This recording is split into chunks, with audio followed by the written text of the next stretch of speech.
Welcome to the Saturday Mental Health. We will begin in a few minutes. Feel free to scan the QR code or click on the link if you want to join the stage. Thank you so much for your patience.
Take a moment to breathe.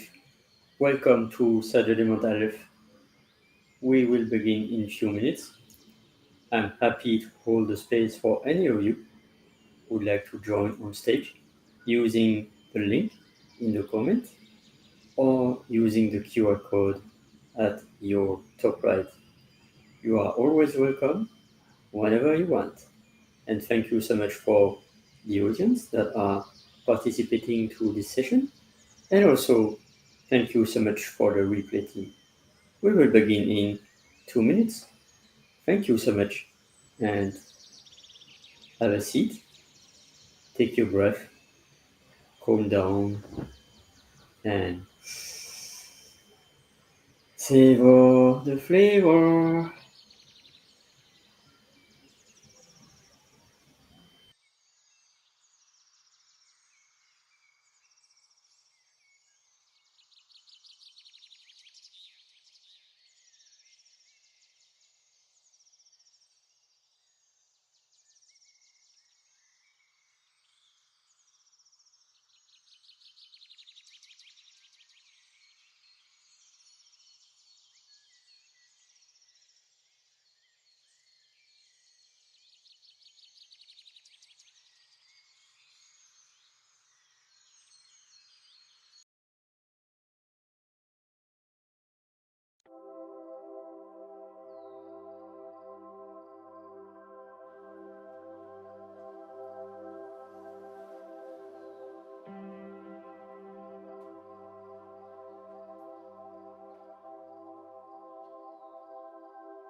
Take a deep breath. Welcome to Saturday Mental Health. We will welcome surprise guests, including Sharon and probably other guests. Thank you so much for your presence. You are truly amazing. Thank you so much for listening to this Saturday Mental Health. This is a moment where we can calm down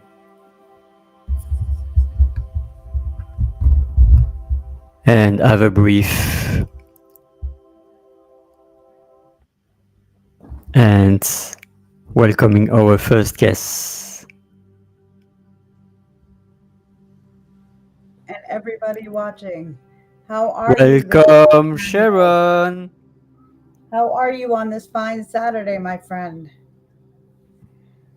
I am fine, and you? I am glad. It's great to see you as well. Thank you for having me again. Greatly appreciated. Hello, Michelle. How are you? I hope you're Hello, doing Michelle. well. I'm trying right now to. I'm doing well. I'm just checking. Okay.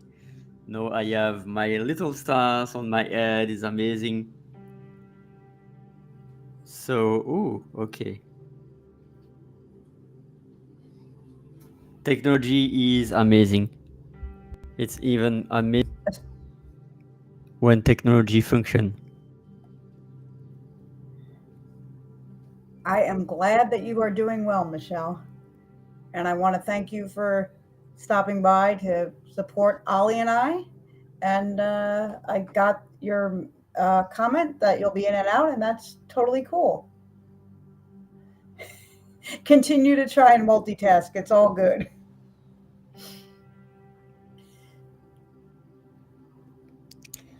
Well, I'm So, just is tech? checking because I'm going to end this music. No, go ahead. Take your time, Ollie. And so I'm going just to check some things.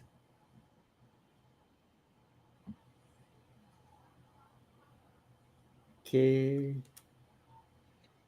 I just need to check one thing. Make sure that my battery is not going to die. Hmm. Right. Okay, now I have all my technology ready to roll.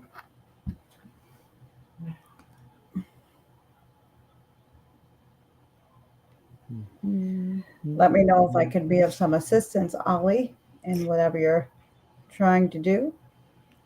Well, I just have to close all the tabs because I think these are loading my system. And so right now I have only one tab and it's okay. See each of us. I just need to make some adjustments, but aside it will be fine. I totally get you, Michelle. It's okay. You stay on audio So, and don't worry about not being on camera. It's all good. I'm laughing with you, not at you. I can relate. So, but I'm glad that you had some time and felt that you wanted to spend your time joining Ollie and I to talk about um, a subject that is near and dear to both of our hearts, and I know your heart as well. And if there's anything you want to add to the conversation, even though you don't feel as though you can come up on the stream, put it in the comments, and I will make sure that it gets said out loud for you, for all to hear. And you'll be ready for your event in 2 hours. I I believe that you will be. And if there's anything I can do to help, you let me know. Because as we've all said before, we are better together. And I do believe that that is one of the ways that we ensure that everybody's mental health stays healthy is by being able to give and receive help. It is a two-way street, and that's really how I see it. So, yeah, your eyebrows will be ready. The rest of you may not. I have a feeling that the whole Michelle will be ready to do her events because you are always you are always ready and give it your all. And don't forget, as I just said, asking for help is one of the key factors in making sure that we are all okay and that we are more than okay, that we are healthy, because healthy is what we're all striving to be. And we all have a role, I believe, in helping each other be healthy in every way, physically, mentally. Pardon me while I step to the right and let my dog out for a second because I've gone live, so she needs to go out, of course. Um, so that is a mental health area that, yes, it is a mental health area that so needs to I be am back. discussed. Our You hear me? Yes, we can hear you, Ollie. But that is exactly true. our actions and our words contribute to others, and we need to be accountable for both of those. And I believe, as much as possible, that our actions must coincide with our words and vice versa. So I totally hear you, Michelle, and I totally agree. And I do believe that that is something that continues to need to be discussed. And that is one of the things that is important to both Ali and myself, because we've had many conversations regarding this. Um, and it's one of the reasons that we want to keep bringing these conversations and these discussions to the forefront, because we don't want to let this subject hit the back burner. Um, it's too important. So I totally concur with everything you're saying, Michelle. Ali, now that you are up and running and technology is doing what it should for you, what would you like to add? Hmm. Can you hear us, Ali? You're kind of Yeah, becoming more pixelated. So- yeah, I think I'm going to just see if I can move on with, because I have some struggles with stream. Actually, my laptop probably all is fine, so Okay. I'm going to restart and then to so bear.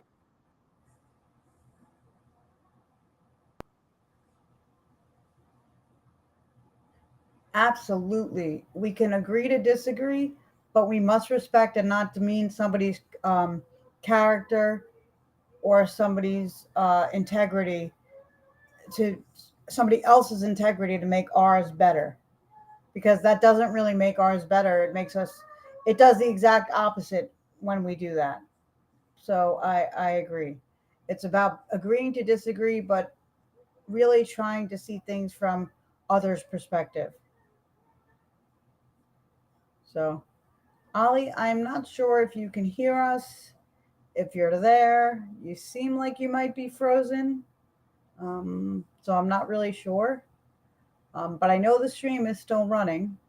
So, one of the points that I wanted to bring up today, while we're waiting for Ali to kind of work out his technical issues, is that along the lines of agreeing to disagree and holding people's not damaging somebody's um, character or integrity.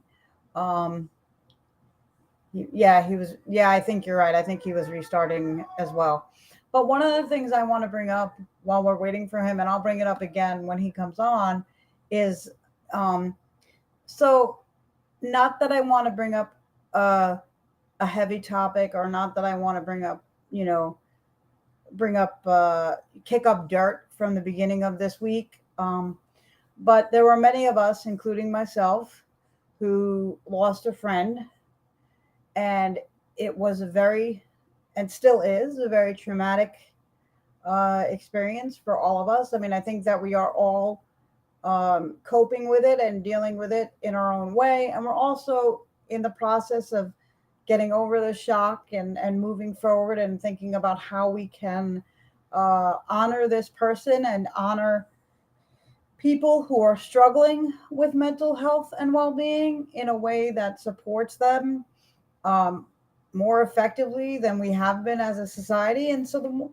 one of the things that has always really bothered me around the mental health topic um, is that I have lost a lot of friends and family to suicide.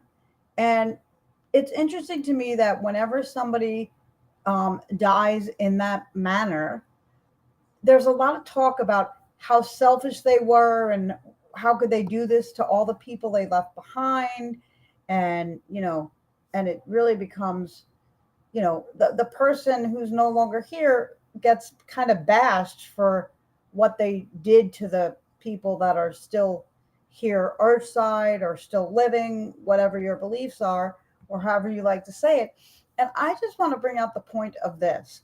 While that is true, that those that are left behind are struggling and they might have a lot of unanswered questions, and there's a lot of, for a lot of people, there's a lot of guilt around the subject, or a lot around the situation. But I want to bring out that, can we imagine, can you just imagine the level of pain that physical and or psychological, that a person who chooses or who decides to end their life in that manner must be in, to think that that is their only way out of their pain and misery, for lack of a better word? That level of pain, I have a high tolerance for pain, both psychological and physical, but I can't imagine what level of pain would look like, what the level of pain would look like for someone to think that that's their only way to relieve or alleviate that pain. So I do want to make the point that I want to be I want to be the change in many ways around the subject of mental health.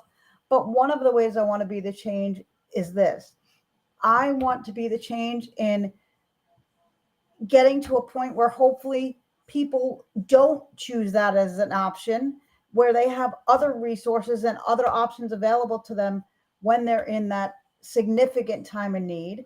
And I also want for us as a society to start to recognize and deal with the fact that when that happens, when death happens in that manner, not to only think of the people that are left behind, but think about the level of pain that the person had to have been in. Because I think if we start to look at it from that way, then we will be more inclined to come up with solution based community resources that will be able to be readily available for people who are in that moment.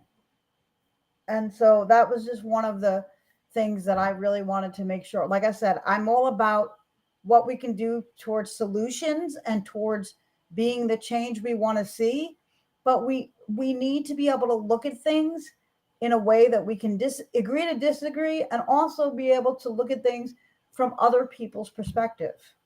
So those are the things that I wanted to add. Ali, are you back now? I mean, you're back, but can you hear us? Can you see us? Of course, I'm back. I was Okay. restarting my machine because I was feeling that it needed to be restarted. And at the same time, thank you, Michelle, for interacting.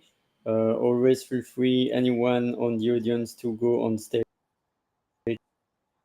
at any point on time. So and thank you for the bravo, Michelle. I see the amazingness reactions in LinkedIn. Thank you so much, Michelle. And so, what would you like to discuss for this session, dear Sharon? Well, I was just saying, I don't know how much of what I said you heard. Um, I think Michelle brought up a great point of what I said was that I really, what's really important to you and I, Ollie, because I know that we've spoken about this many times. Mental health is very important to us, but what's very important to us is keeping these conversations in the forefront and not letting them fall to the back burner. Um, and I also, just given the fact of what many of us have gone through this past week, I did not want to, bring up, kick up, old dirt, but I wanted to make the point that when somebody, when death occurs through suicide, I've lost a lot of friends and family to suicide. And when death occurs in that manner, there's often a sense in the discussion of about the people that were left behind and how selfish it was for that person to leave people behind in that manner. But one of the things that I wanted to once again bring to the forefront is we really need to consider how much pain that person must have been in to get to the point where the only way that they felt that they could alleviate that intense pain was to, you know, to not be here anymore, and to take their own life. And so when we're talking, when the subject of suicide or death happens in that way, I would like to acknowledge the fact that yes, it is painful for the people that are left behind, but I also want to make sure that it gets, I want to be the change in the sense that I don't want people to choose that method anymore. I want to do what I can to make sure that people are aware that they have other options, and I want to ramp up the resources that are out there for people who are feeling that way to get the support they need in real time, so that maybe we can get them hold their hand through that time, so they can just get past those feelings, those initial feelings, and move to the next step. But that being said, if somebody does take their life, I want us also to be thinking, well, what level of pain must that person have been in to take that, to think that that was their only option, or to take that route? Because I think that if we take that position a little bit more than what about the people they left behind, we can then start working on more effective ways to support people with significant mental health challenges that are leading them to feel not valued, like they don't matter, like they have no voice. So these were some of the things that I wanted to bring up today, not in to bring up, you know, kick up, the dirt of the week, so to speak, but rather to kind of have us reframe somewhat of how we think about mental health, so that we can be more effective in the strategies we use to support people who need um, that help. So does that make Yeah, sense? exactly, absolutely. And it's not easy because when the person is not there anymore, nobody is thinking about the pain of the person because they are so caught about their own pain to lose Right. this person. And so it's also I will always remember my cousin that when he took his life, he was certainly in huge pain because he was thinking that the only solution for releasing the pain was to end his life. And so Right. it's so sad. I think the most important, and it's not easy, is to connect with each others and create a safe space Exactly. where no matter what happened, the person is able to say, okay, I'm going to reach XYZ, whoever, because I feel safe and I'm and with this and person to express.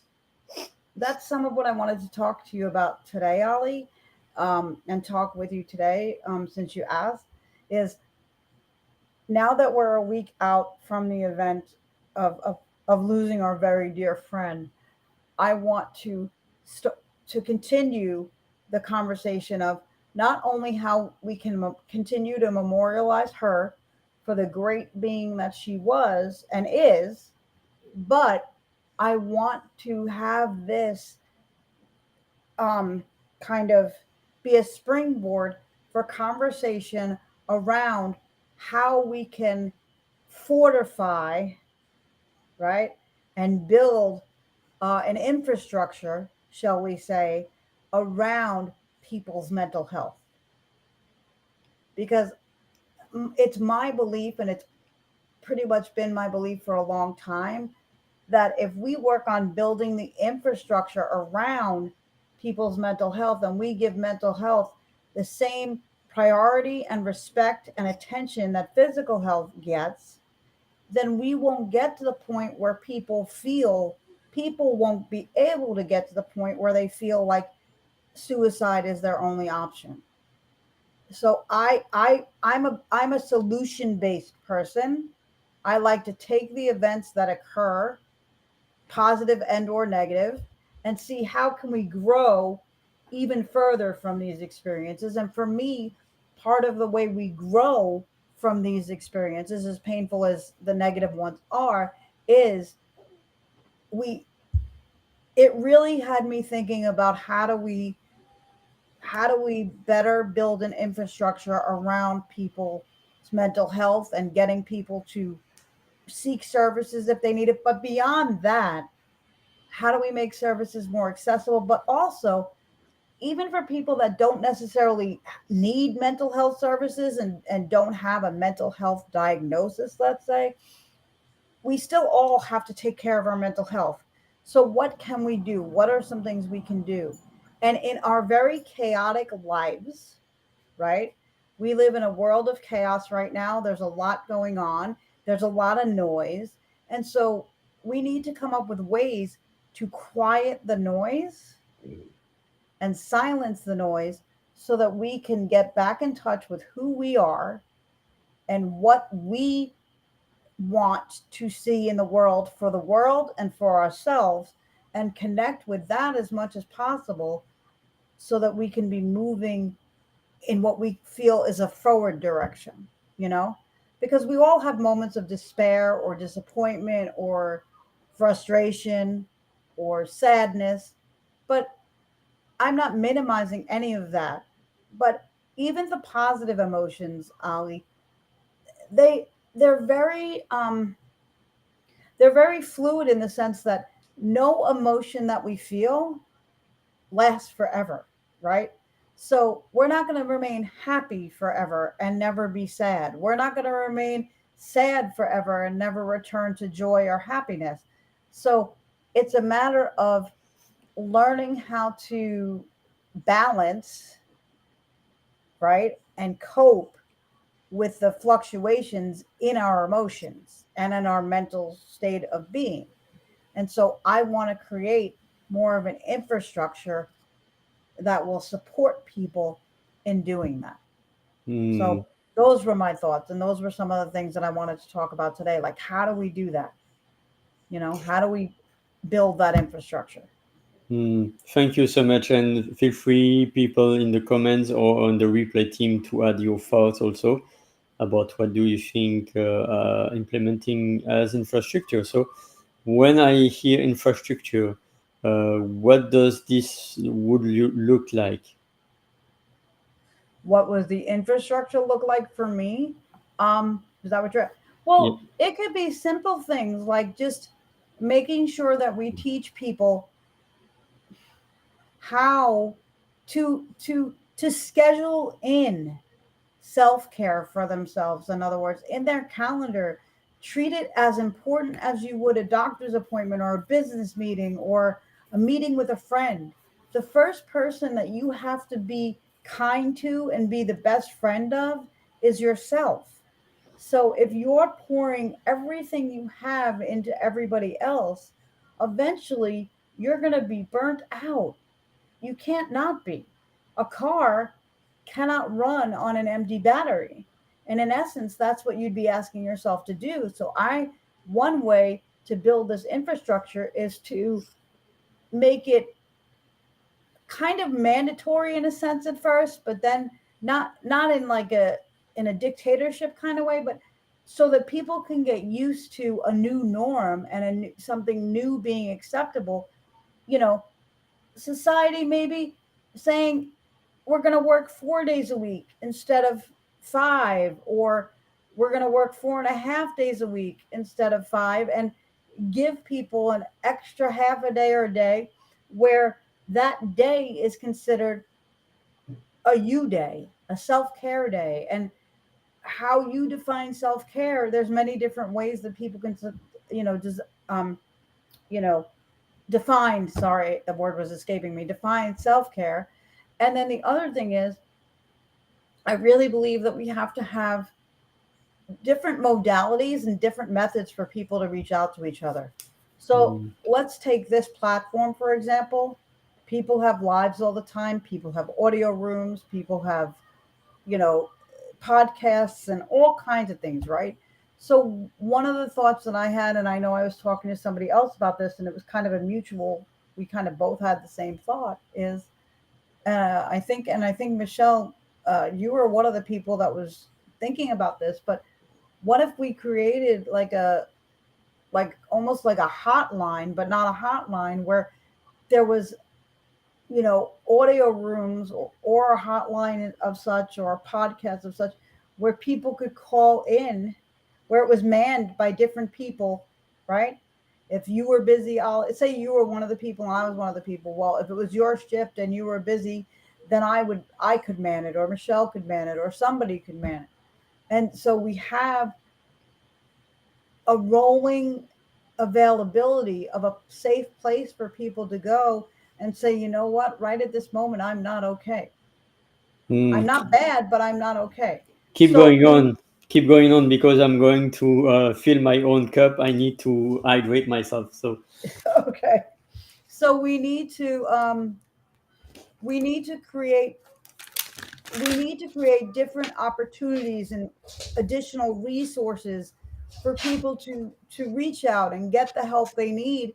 But beyond just reaching out in a time of crisis or almost crisis, I would like to see us build things in where people can be taking care of their mental health and encouraged to do so before it becomes a problem.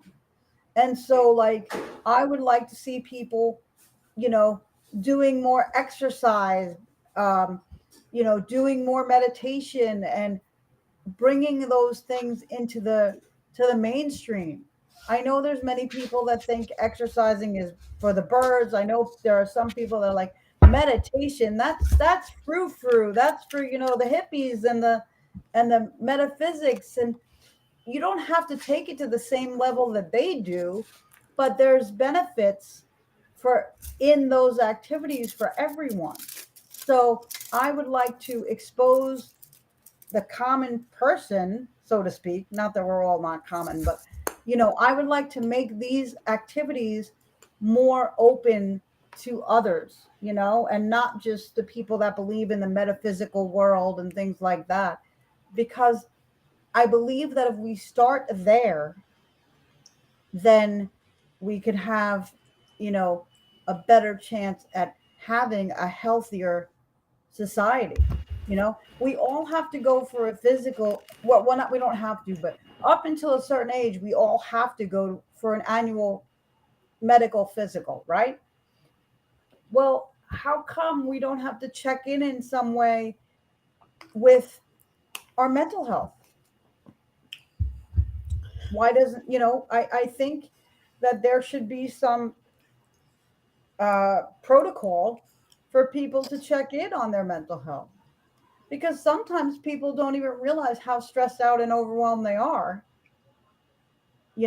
They get so used to that being their norm that they're not really used to that.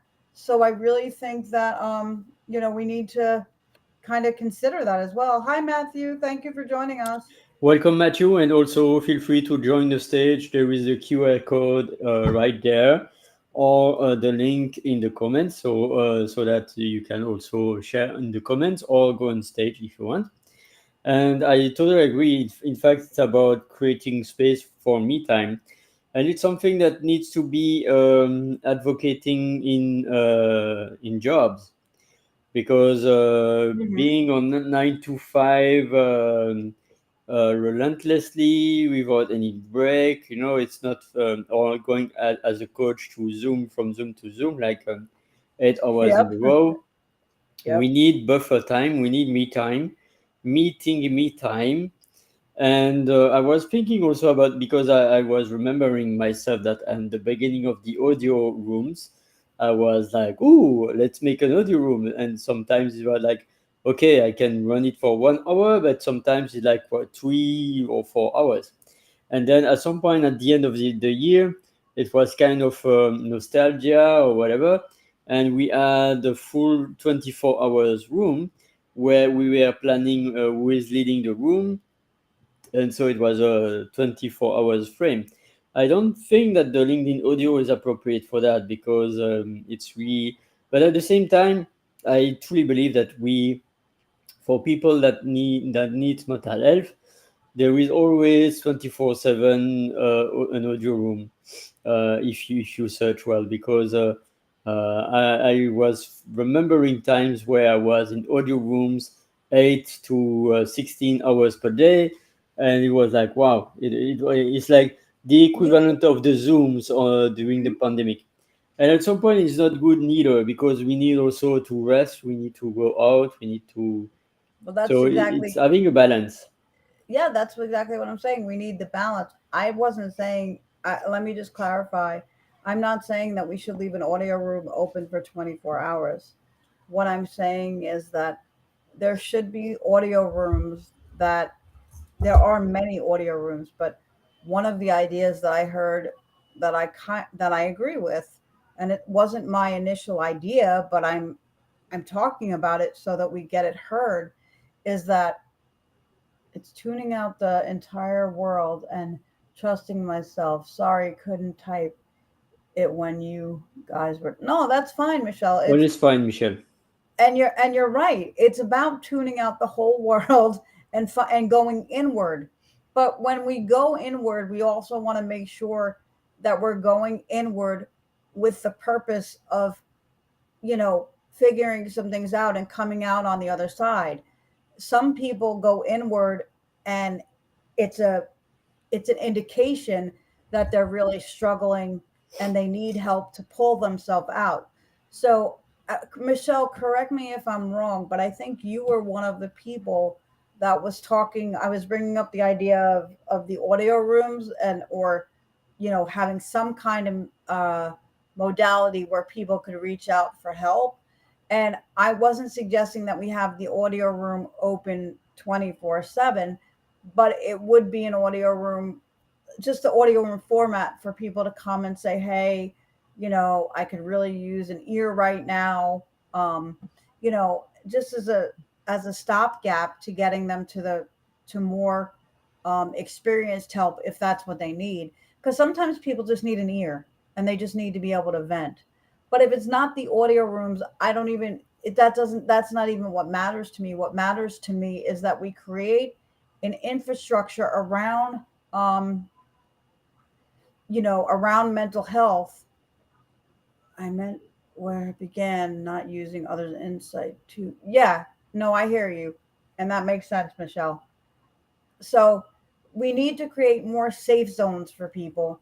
And then those safe zones could be linked to, um, we could then get people to, a greater level of expertise if they need it. But sometimes all people need is that safe zone to really get them through that difficult 10 minutes, 24 hours, whatever it is, so they can start to come up with a plan that brings them beyond their immediate feelings right now. Because feelings change, emotions change very quickly a lot of the time. So if you're feeling depressed right now, that doesn't mean you're going to feel depressed by tomorrow or in 2 days from now. So what I'm saying is I want to work out a system where you give people time to really, really give themselves a chance to come out of whatever feeling they're feeling so they can think more clearly and make a more, a healthier choice for themselves, you Yeah. know? It, Um, yep. Yep, non-judgmental and their vulnerability is not used against them. A safe emotional relief um, space. Yes, Michelle, well said, very well said, and that's you said it much more articulately than I was able to get out. Um, yeah, yeah. and it reminds me the scene in the movie. I love this movie, by the way, is from Inside Out, and I can't wait to see the number two.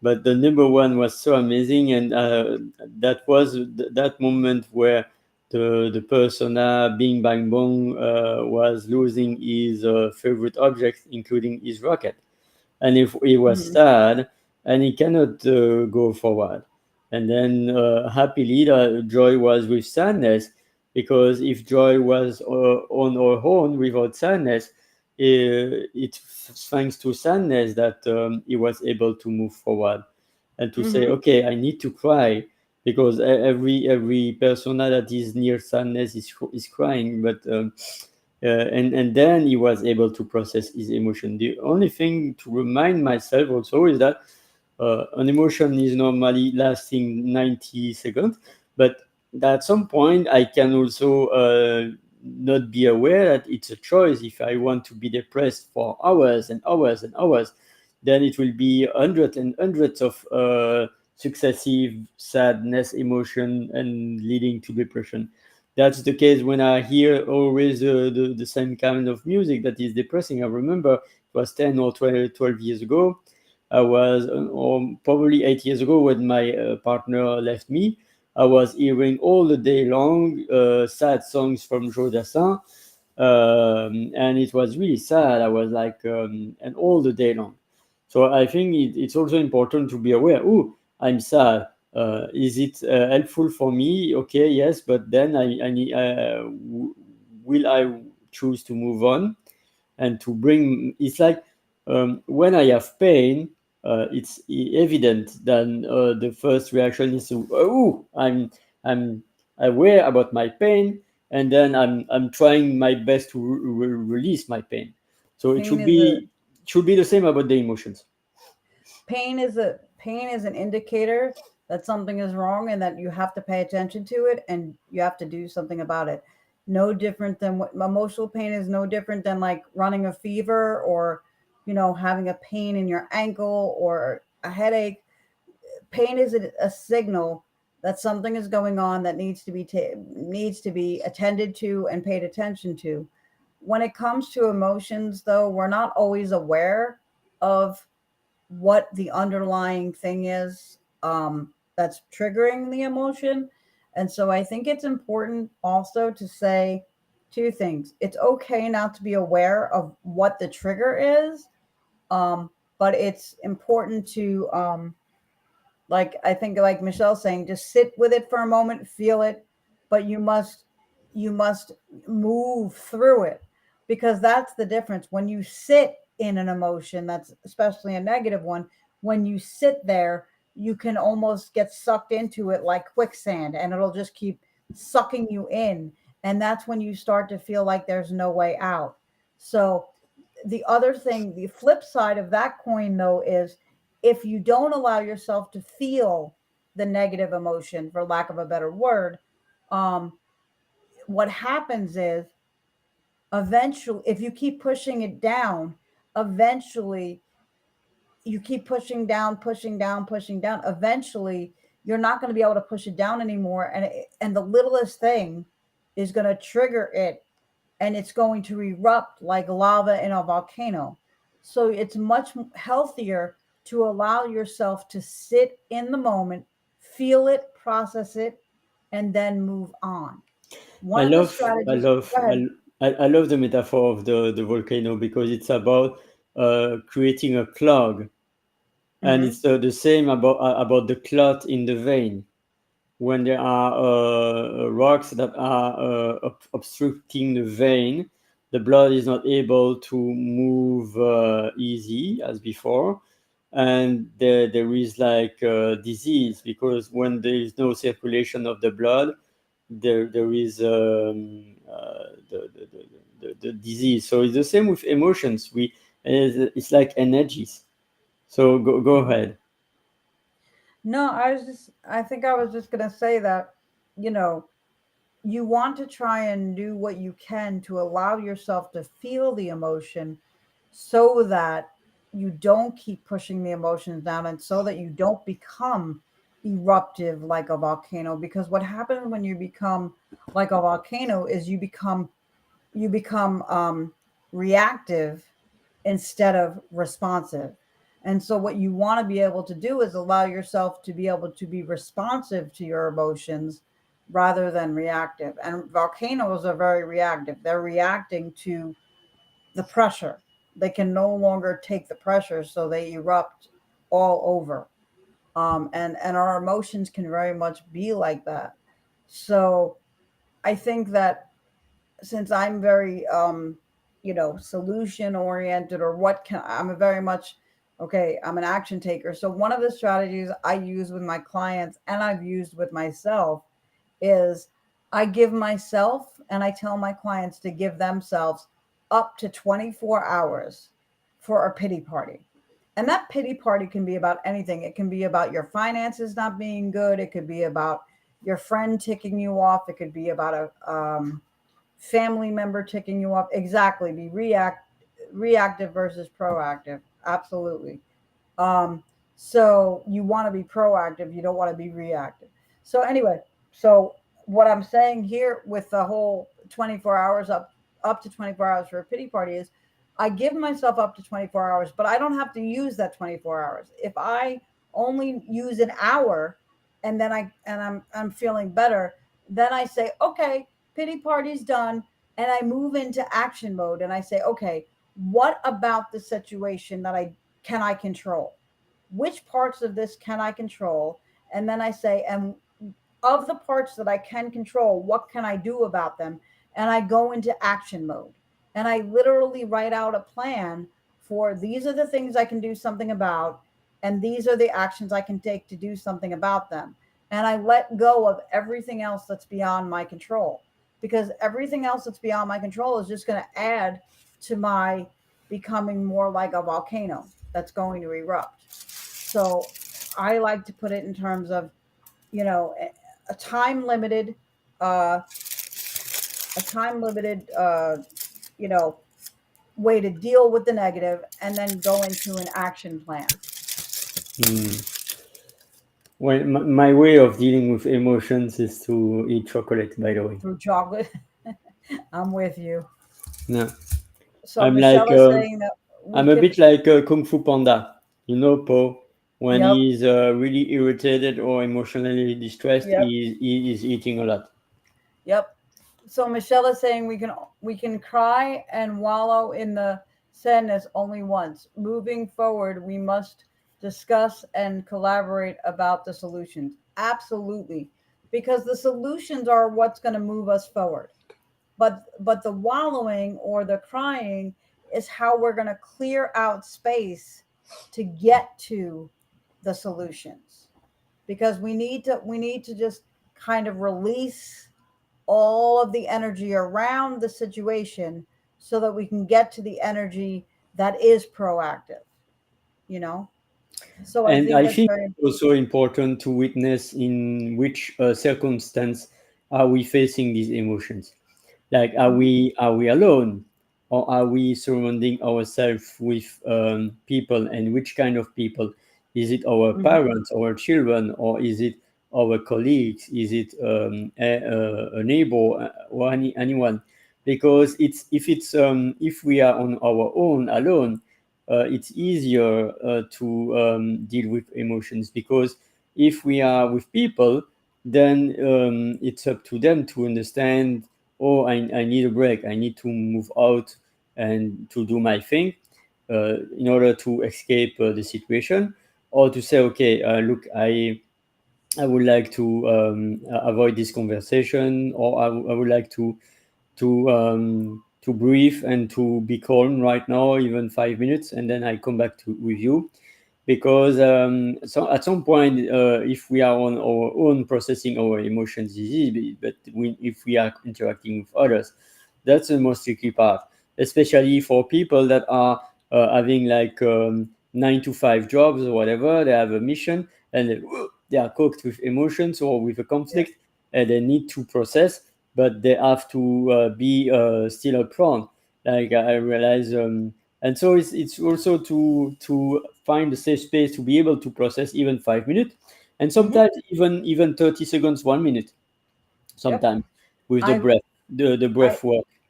Yep. I love that, Michelle, that you stopped handing people tissues when they cry, because it's nope, just let it out. And I absolutely love that. And it's true. We we need you, whatever way a person lets out their emotions, as long as it's not harmful to themselves or someone else, we need to allow them to do that, because Mm. that is how they are going to move to the next step, which is how to move forward. And And so, go ahead, Ollie.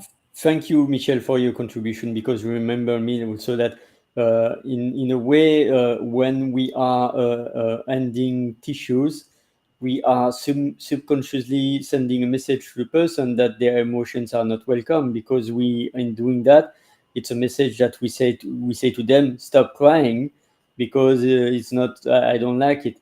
So it's like, it's not easy, because depending on the circumstance, we might give a hug, or we might just be present and say and talk.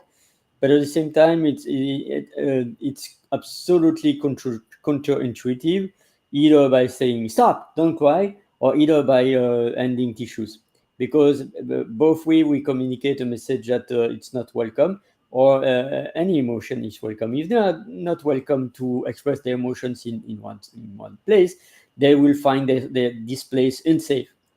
So that's my point.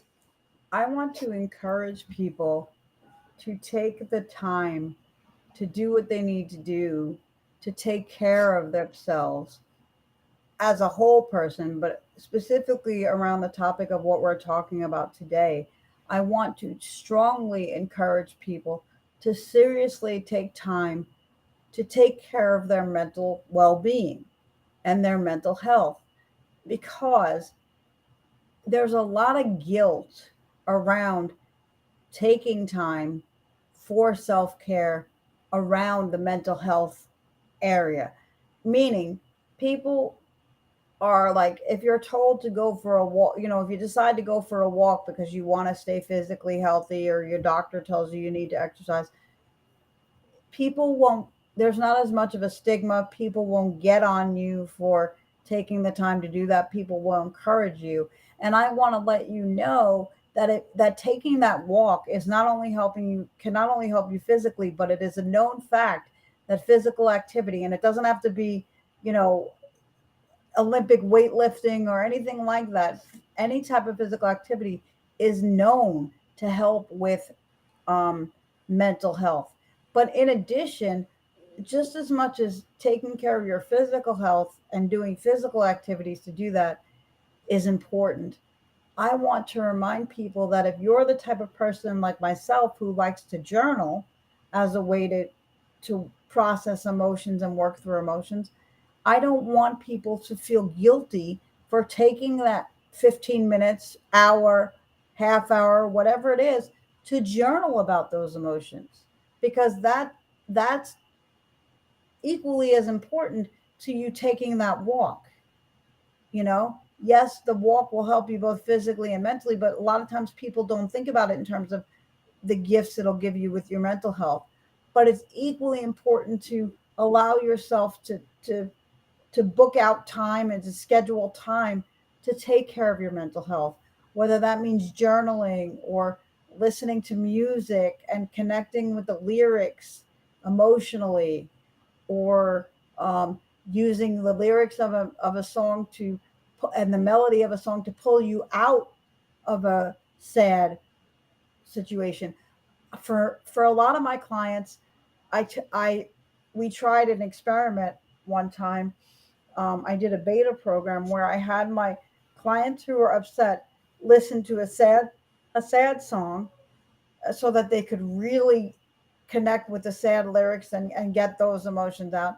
But then I had them immediately follow it with an up tempo uh, song that had empowering lyrics or inspiring lyrics or a message of hope, so they could go through the whole process of processing the negative and then moving their mental health needle to start to think about it from a more positive.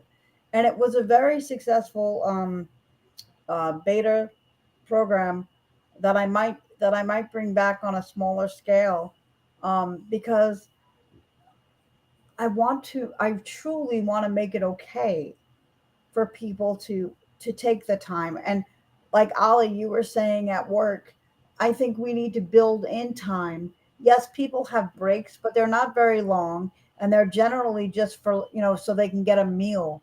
But I would like to see our workplaces put in, you know even smaller breaks, um, just a 10 or 15-minute break for somebody to get outside and get some air, Yes, somebody to yes. write.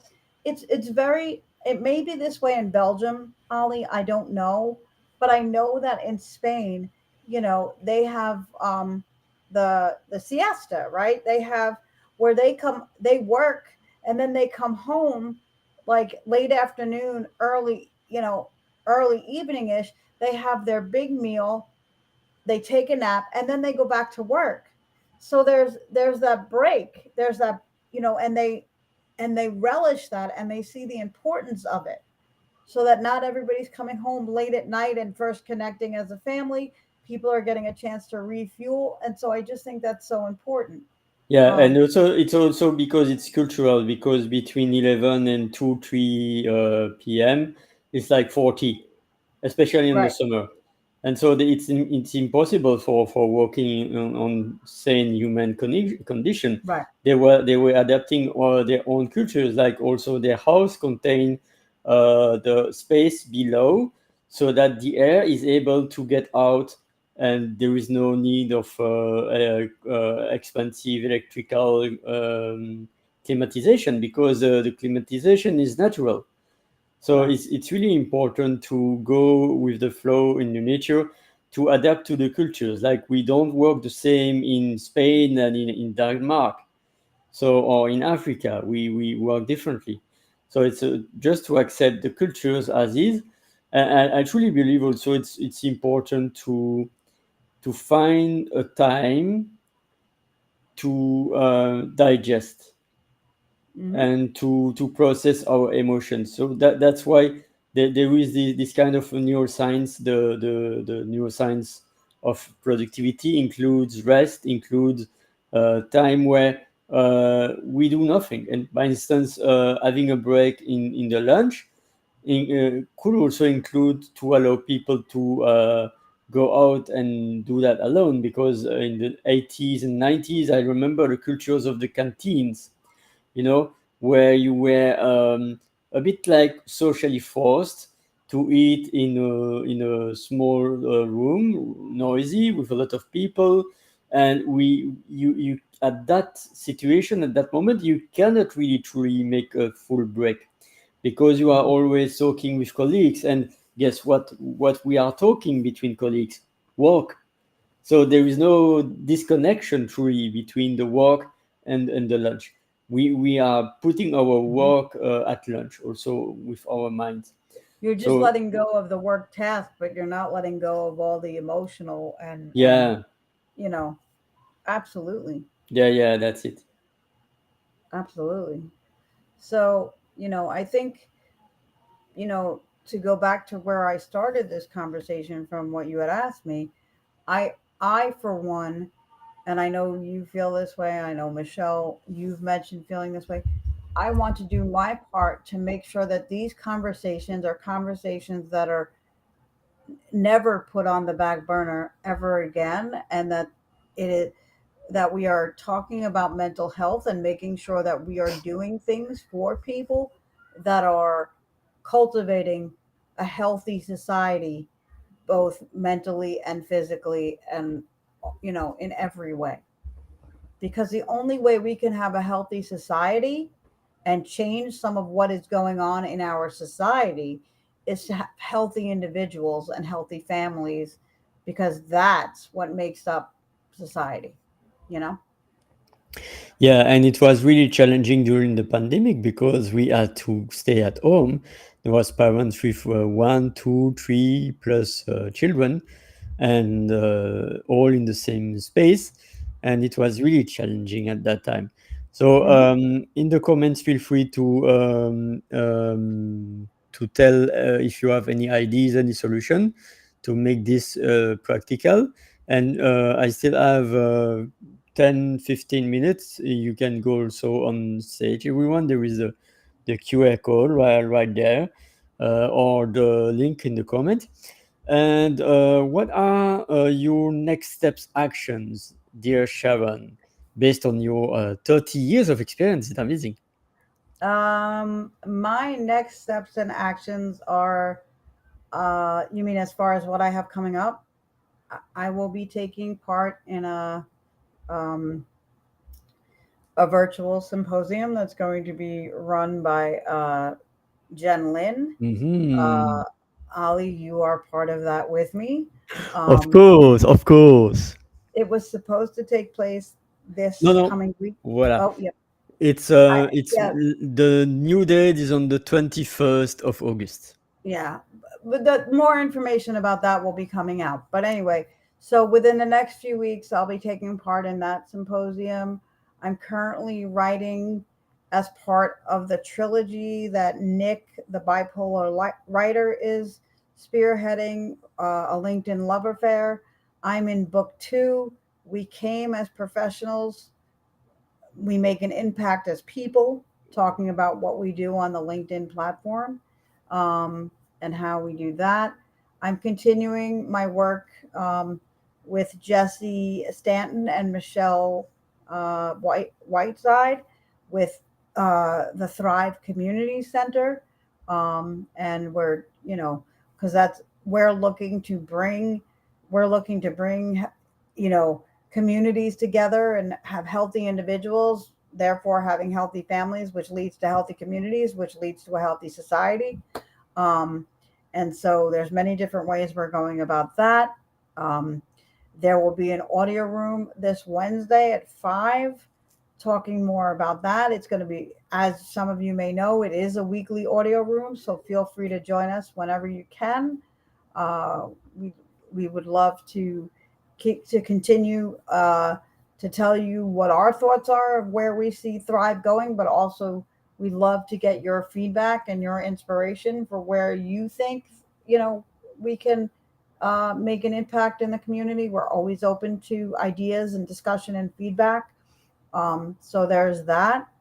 Um, I am going to continue to collaborate with you, Ali, on, issues of mental health and issues around, you know, disability and neurodivergence and all that good stuff. And just, continuing to help, as you're probably aware, Ali, and as some might have seen, I'm in the middle of a rebranding, not changing things up to the core. The core of my brand is staying, and the core message is staying, but I'm rebranding so that I can.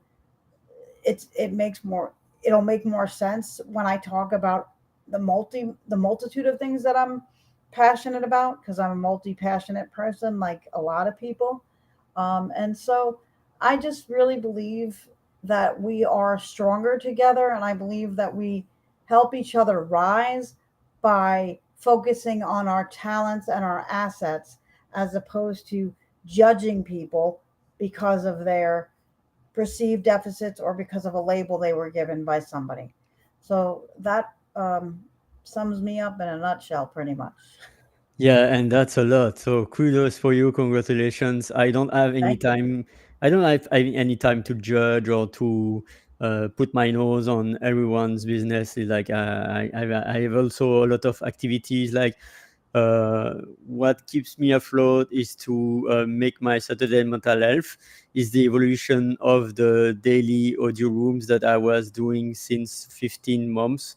And during 12 months, I was doing 200 plus audio rooms. In 15 months, I was doing 250 plus audio rooms. But That's I'm a lot. going, yeah, that's a lot, like each day in general. But I'm going to really, since already a few months, I'm going to low down, like no more than 2 to 3 audio rooms per month right now. I was starting my Holy Presence on Friday, but I'm going to have a holiday, and in September I will see if I'm going to do it on a weekly basis or each 2 weeks. And so you are welcome in September, October if you want to be on my Holy present audio room, where I will spotlight you. On Saturday Month Aleph, you are also welcome, as Sharon, by instance, who said yes, and anyone is welcome. I open the stage for you because it's really important to express our anything related to mental health. Aside that, since a 1,000 days, I was doing my daily video since the 1st November 2021, and it was like up and down and up and down. Sometimes one, two, three, up to 8 video each day for one day at some point. And then few weeks or few months without anything. So since the 1st of June, I was doing my Schlock OLED, and then I decided to rebrand it and refrench your brain.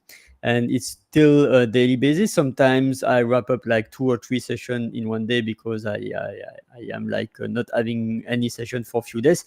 So I keep going, I keep moving on.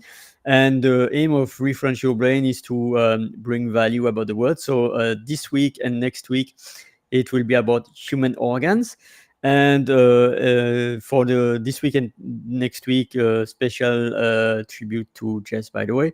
Aside that, I am also partaking for the Rebel with a Cause anthology with CJ. I was doing that on January with Beyond Boundaries, and it will be also moving for me because I will talk about education.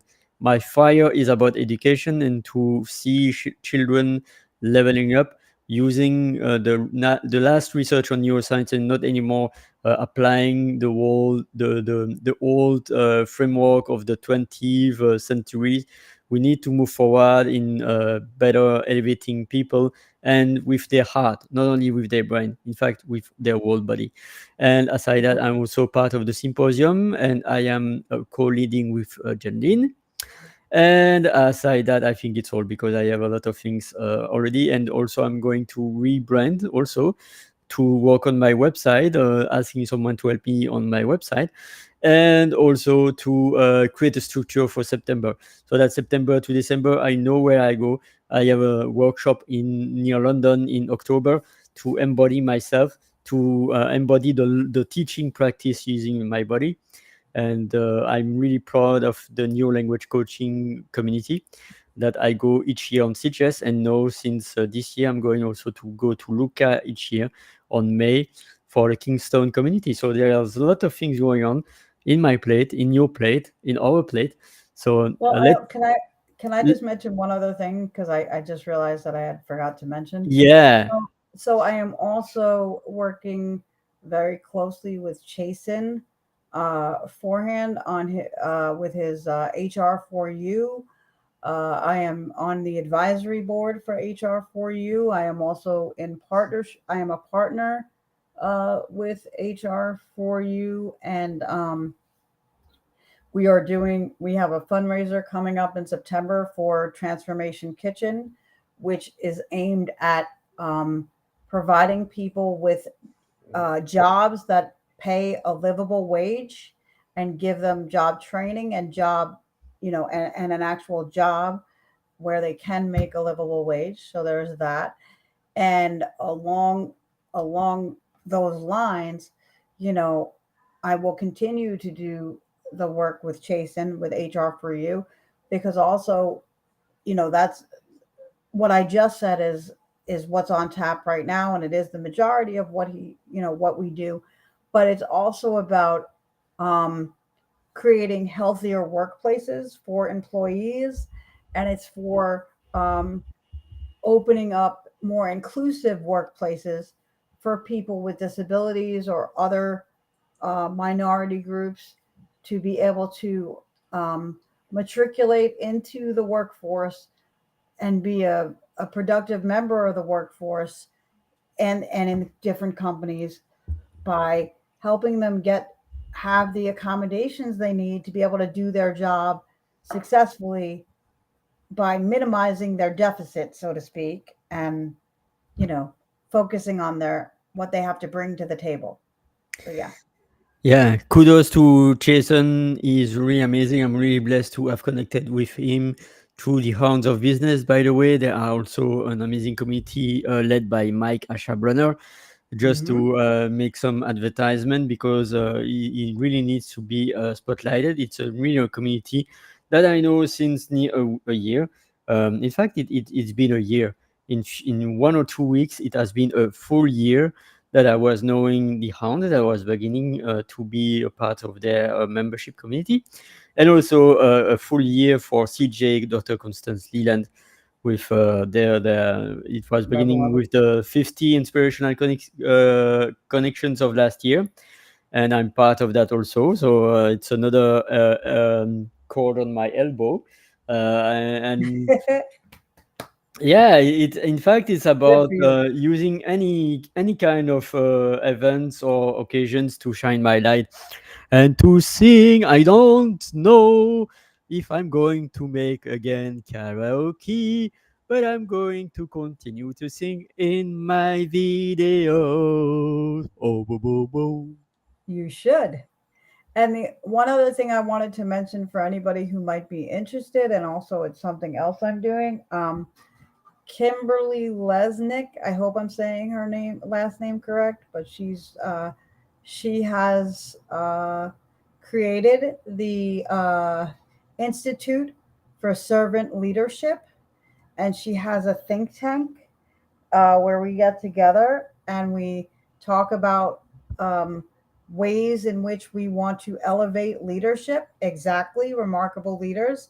We want to create remarkable leaders by giving leaders the skills they need to be able to uh, not only do the job tasks as leaders, but to really lead people, you know? And so if you are interested in, you Yes, I am. know, doing some servant leadership, um, I recommend and encourage you to get in touch with Kimberly and possibly join our think tank or her think tank, because it is an amazing community and we are doing some amazing things. And we're not one of those think tanks where we come to many meetings before we take action. We have a to-do list right away. So for anybody out there, if you want to get in touch with me on LinkedIn and then I can do an introduction for you to Kimberly, I'd be more than happy to. Ollie, if I think I heard you say that you're interested.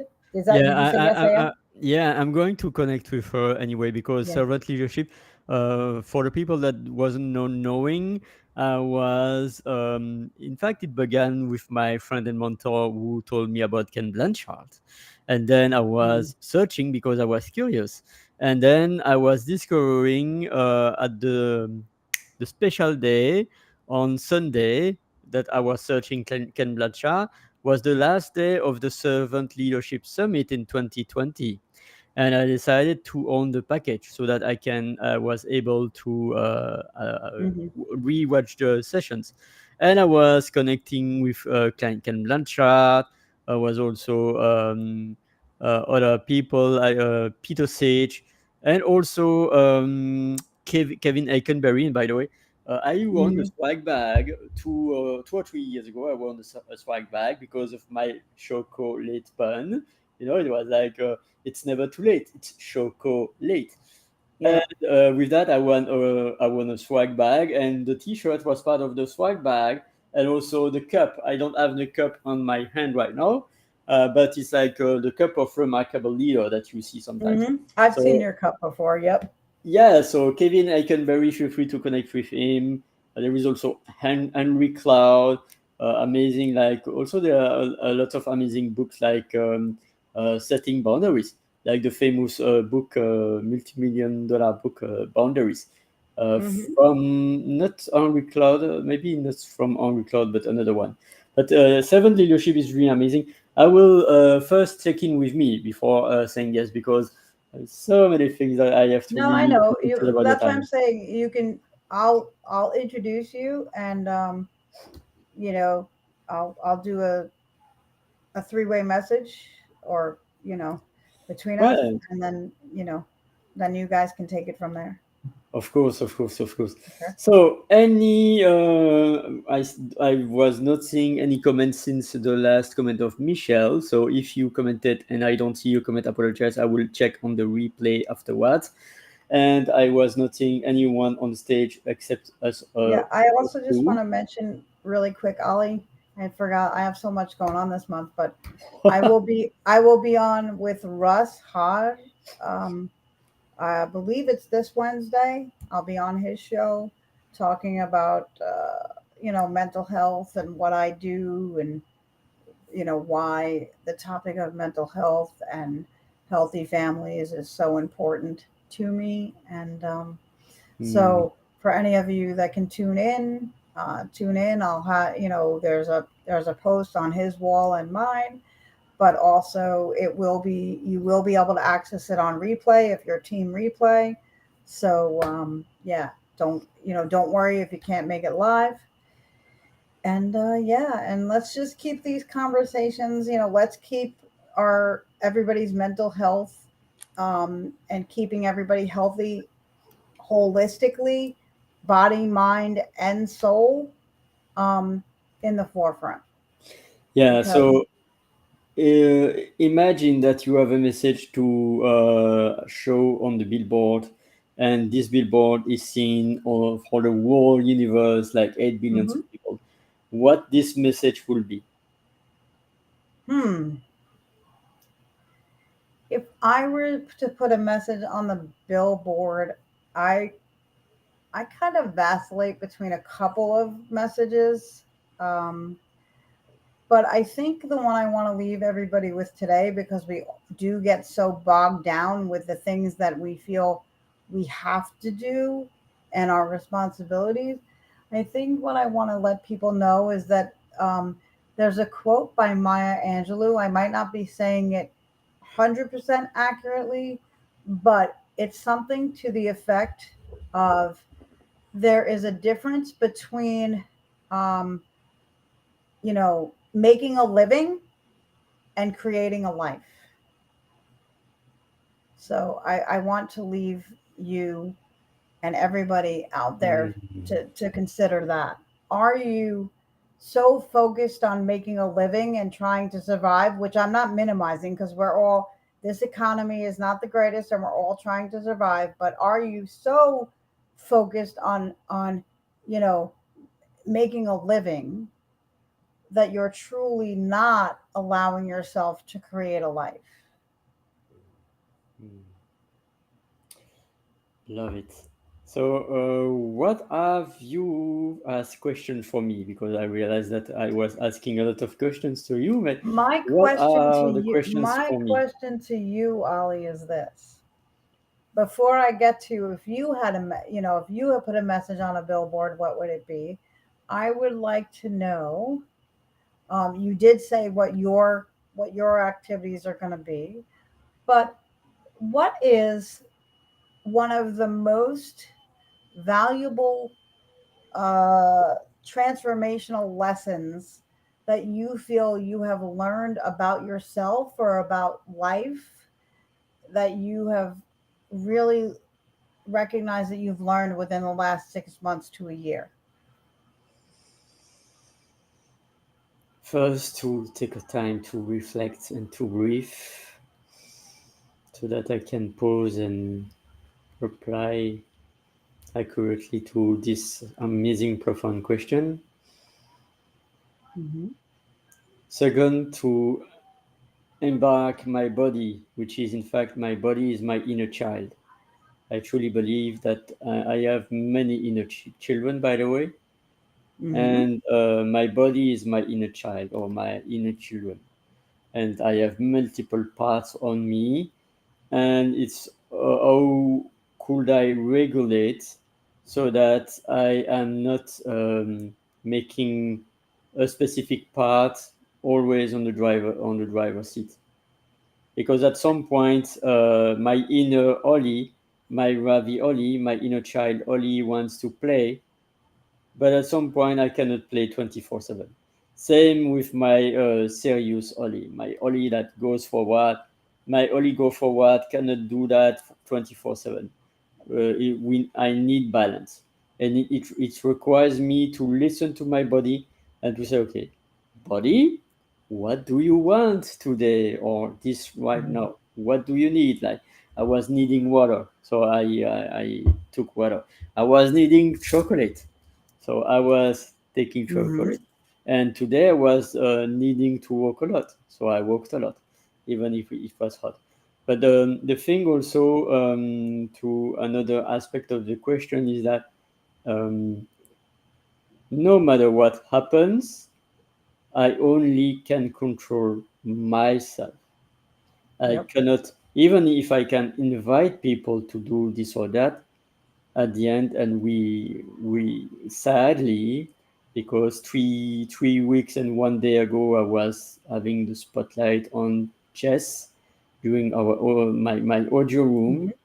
and despite that, she was really happy to have this session. But despite that, 2 weeks later, she was making a decision. So it's like I can do everything to enlighten, to spotlight someone, but I cannot control what are the decisions of this person.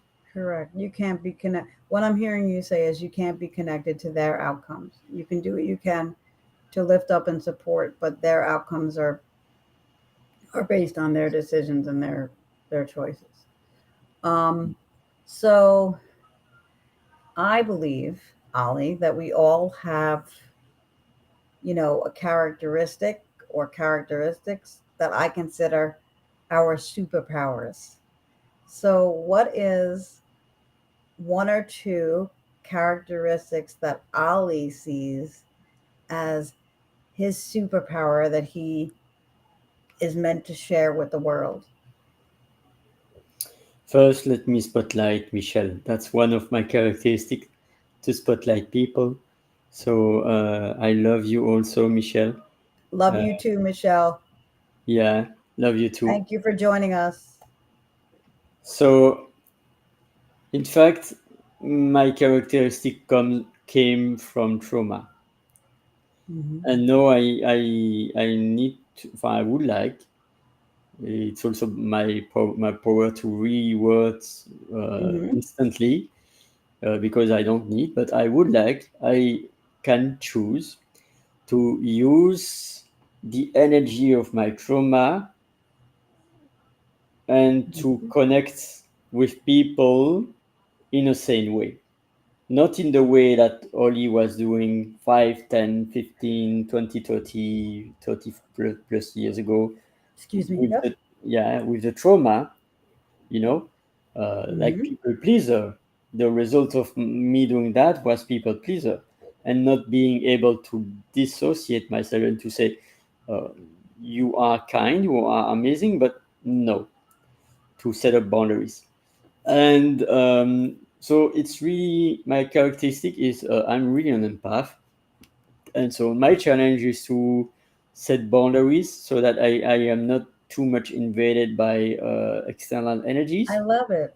I love it. and to continue to connect on a human basis and the most sane way possible.